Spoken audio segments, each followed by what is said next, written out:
आज हम पढ़ेंगे English comic actor, film maker और कंपोजर चार्ली चैपलिन के बारे में, जो कि साइलेंट फिल्मों के दौर के सबसे बड़े एक्टर तो थे ही साथ आज भी उन्हें फिल्म इंडस्ट्री के सबसे महान अभिनेता अपना आदर्श मानते हैं।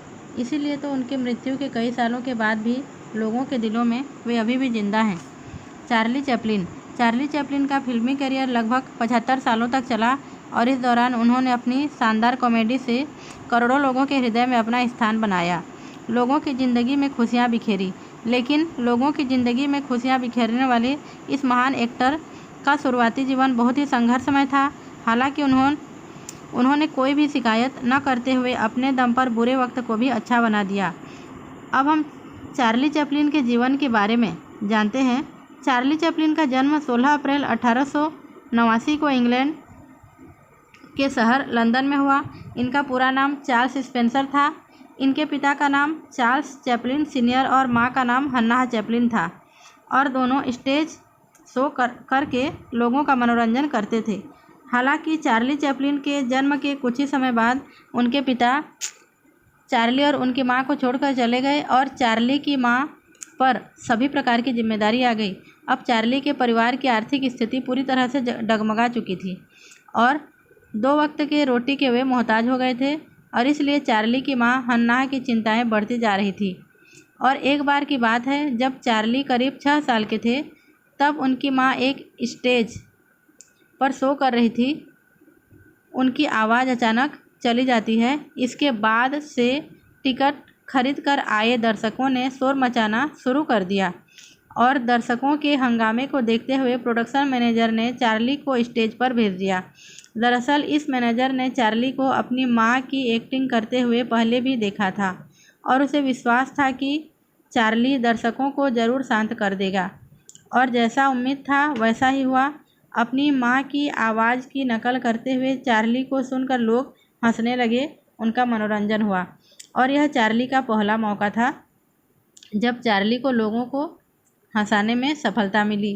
चार्ली की उम्र को उस समय सिर्फ 6 साल हुआ था और इस शो के दौरान गई हुई उनकी मां हन्नाह की आवाज़ फिर कभी वापस नहीं आ सकी और फिर धीरे धीरे काम के अभाव में आगे चलकर चार्ली के परिवार के पास कुछ भी नहीं बचा। 1998 में हन्नाह अर्थात उनकी मां भी मानसिक तौर पर बीमार हो गई और उन्हें पागलखाने भेज दिया गया। अब गरीबी इस प्रकार चार्ली के ऊपर आ गई कि उनके लिए कुछ करना ज़रूरी ही हो गया और इसलिए करीब 8 साल की उम्र में चार्ली ने डिसाइड किया कि वह भी अब स्टेज शो करेंगे। धीरे धीरे दिन बीतते गए और चार्ली अपनी एक्टिंग से लोगों को हंसाते गए और चार्ली का इस तरह टैलेंट केवल एक ही देश तक सीमित रहने वाला नहीं था। धीरे धीरे चार्ली का सपना पूरे फिल्मी दुनिया पर राज करने लगा और साल 1913 में न्यूयॉर्क मोशन पिक्चर में उनकी टैलेंट को पहचानते हुए उनके कॉन्ट्रैक्ट पर साइन किया गया और 1914 में चार्ली की पहली film making a living I और फिर चार्ली को उनके दमदार एक्टिंग की वजह से आगे भी बहुत सारी फिल्में ऑफर हुई, जैसे कि मेबल्स स्ट्रेंज प्रेडिकामेंट में द ट्रम्प का किरदार चार्ली ने निभाया और यह किरदार न केवल चार्ली का सबसे लोकप्रिय बल्कि दुनिया का सबसे मशहूर किरदार रहा और यहाँ से तो मानो चार्ली का जीवन बदल ही गया। वह हमेशा आगे बढ़ते ही चले गए और फिल्मों में आने के बाद वे बहुत ही जल्द दुनिया के सबसे लोकप्रिय इंसानों में से एक बन गए। 1914 में उन्होंने अपना डायरेक्टिंग डेब्यूट किया और डायरेक्टर के तौर पर उनकी debut film cut in the rain, जो कि लोगों को बहुत पसंद आई। इसके बाद फिर चार्ली ने अपनी ज़्यादातर फिल्में खुद ही डायरेक्ट की है। इस प्रकार वे अपने जीवन में आगे बढ़ते गए। चार्ली के पर्सनल लाइफ के बारे में अगर बात करें तो ये अपने नानी की तरफ से खानाबदोश थे और अपने पिता की तरफ से यहूदी वंशी थे। इन जटिल परिस्थितियों ने चार्ली को हमेशा एक बाहरी घुमंतू चरित्र का बना दिया। वे दुनिया को समझने लगे और अनुभवी हो गए।